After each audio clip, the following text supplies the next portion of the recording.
in Alejandria. Her dad was the astronomer Theon. Hypatia was raised by her parents. She was very happy. Once upon a time, in a city of Alejandria, there was a huge library. It was the largest library in the world at that time. A library without books and paper.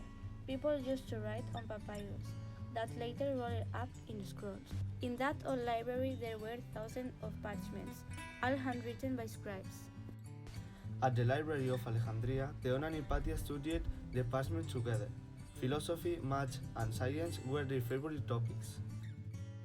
Hypatia solved equations and she proposed new theories about geometry and arithmetic. She liked studying so much that she decided to write parchments. She invented an instrument called astrolabe to calculate the position of the sun, the moon, and the stars at the given time. Hypatia taught astronomy and her lessons were very successful. Students and other teachers used to go to listen to her.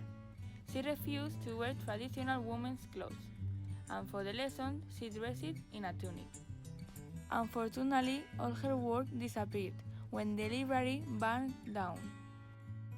Luckily, the students wrote about Hypatia and her ideas, and thus we have known the existence of Hypatia. Finally, she was skinned by a group of Christians.